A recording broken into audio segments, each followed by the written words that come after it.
दोस्तों आज का टॉपिक मैं एक बहुत ही इंटरेस्टिंग सवाल से शुरू करना चाहता हूँ और ये सवाल है कि लोग इक्विटी मार्केट में क्यों इन्वेस्ट करते हैं। क्या अंडरलाइंग वैल्यू होते हैं इस एसेट क्लास में। मुझे पता है कि आप में से काफ़ी सारे लोग इसका जवाब काफ़ी आसानी से दे सकते हो, फिर भी जो नहीं जानते हैं उसके लिए मैं एक बार बता ही देता हूँ। दरअसल कंपनी को अपने ऑपरेशन चलाए रखने के लिए कैपिटल के ज़रूरत होते हैं और जब हम कंपनी को कैपिटल प्रोवाइड करते हैं तो कंपनी उसके बदले में हमें देता है इक्विटी शेयर्स, मतलब इन सिंपल लैंग्वेज ओनरशिप। अब अगर हमें ओनरशिप मिलता है तो जो भी कंपनी प्रॉफिट करेगा उसका भी हिस्सा डिविडेंड के थ्रू मिलेगा और टेक्निकली देखा जाए तो यही हमारा बेसिक मकसद होना चाहिए इक्विटी में इन्वेस्ट करने के लिए। अब जैसे जैसे दुनिया बदलते रहे, बाज़ार में कंपटीशन भी बढ़ गया, हर कंपनी एक दूसरे से आगे बढ़ने के रेस में लग गया और ज़्यादा से ज़्यादा ग्रो करने के लिए कंपनीज इन प्रॉफिट को डिविडेंड के थ्रू डिस्ट्रीब्यूशन करना कम कर दिया और इन्हीं पैसे को अपने ही बिजनेस में री इन्वेस्टमेंट करना चालू कर दिया। ज़्यादातर कंपनीज अपना मोटिव प्रॉफिट क्रिएशन से वेल्थ क्रिएशन की तरफ शिफ्ट करने लगा और लोगों का भी डिविडेंड के ऊपर से इंटरेस्ट कम होने लगा। जब भी हम इक्विटी शेयर्स में इन्वेस्ट करने के बारे में सोचते हैं तो हम कंपनीज के वैल्यूएशन चेक करते हैं, हम उसके इनकम चेक करते हैं, उनका कर्ज कितना है वो भी चेक करते हैं, मगर हम में से बहुत कम रिटेल इन्वेस्टर्स एक्चुअली में डिविडेंड को चेक करता है या फिर डिविडेंड को एनालाइज करता है। ज़्यादातर लोगों को सिर्फ कैपिटल गेन पे, मतलब शेयर बेचने के बाद जो प्रॉफिट होता है उस पे दिलचस्पी होता है। पता है आप में से बहुत सारे लोग मुझसे कहना चाहेंगे कि इसमें बुरा क्या है, वैसे भी डिविडेंड से तो बहुत कम इनकम होता है। जब अगर शेयर प्राइस बढ़ गया तो उससे बहुत ज़्यादा इनकम होने का चांस है। मगर डिविडेंड के बारे में कुछ ऐसे बातें हैं जिनको जानने के बाद शायद आपका भी नज़रिया बदल जाए। तो चलिए जान लेते हैं डिविडेंड के बारे में कुछ ऐसे बातें जो शेयर खरीदने से पहले आपको जान लेना चाहिए। To learn investment accounting and taxation, search iFeared on YouTube, subscribe the channel and turn on the notification bell. दोस्तों कैपिटल गेन एक वन टाइम इनकम होता है जबकि डिविडेंड एक पैसिव इनकम होता है। आपको कैपिटल गेन के लिए स्टॉक्स को बेचना पड़ता है, मगर डिविडेंड आपको इन्वेस्ट करने के लिए मिलता है, ना कि इन्वेस्टमेंट को बेचने के लिए। अगर मैं आपसे कहूँ कि आप एक स्टार्टअप शुरू कीजिए और कभी भी उन स्टार्टअप से प्रॉफिट मत निकालना, जब भी वो स्टार्टअप बहुत बड़ा बन जाए तो उस स्टार्टअप को आप बेच के निकल जाइए, तो क्या इसमें आपको समझदारी दिखता है? आप कहोगे कि एक सक्सेसफुल स्टार्टअप को बेचने के बारे में सोचना भी नहीं चाहिए।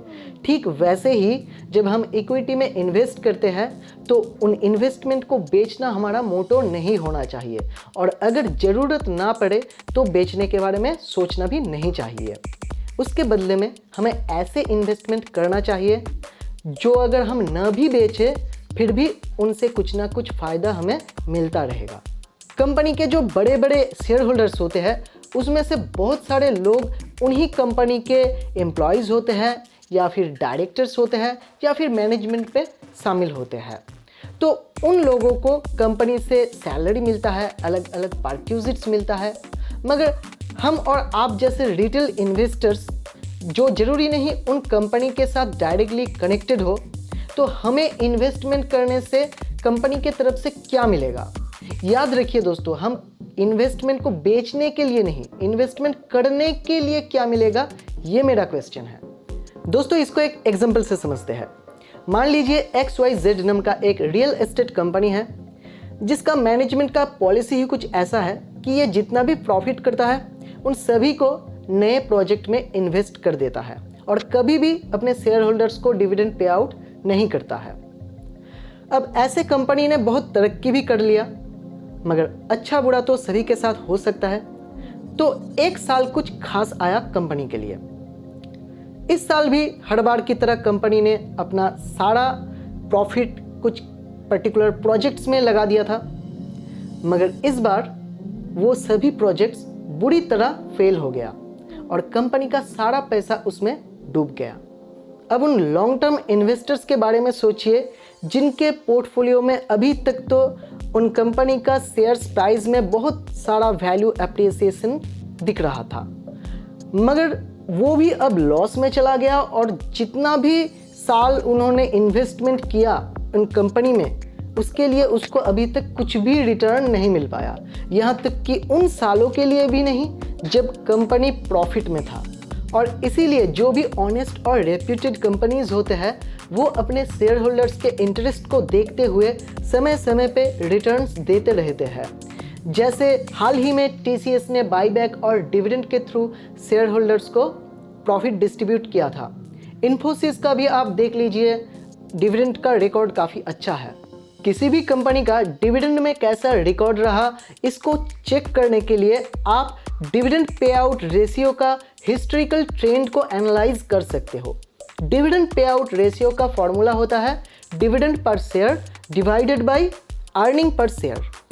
डिविडेंड पे आउट रेशियो से आपको पता चलेगा कि वो कंपनी अपने नेट प्रॉफिट के ऊपर कितना डिविडेंड पे आउट करता है। या फिर आप डिविडेंड यील्ड भी चेक कर सकते हो। डिविडेंड यील्ड का फॉर्मूला है dividend per share divided by current share price. इससे आपको पता चलेगा कि ये कंपनी अपने करेंट शेयर प्राइस का कितना परसेंटेज डिविडेंड पे आउट करता है।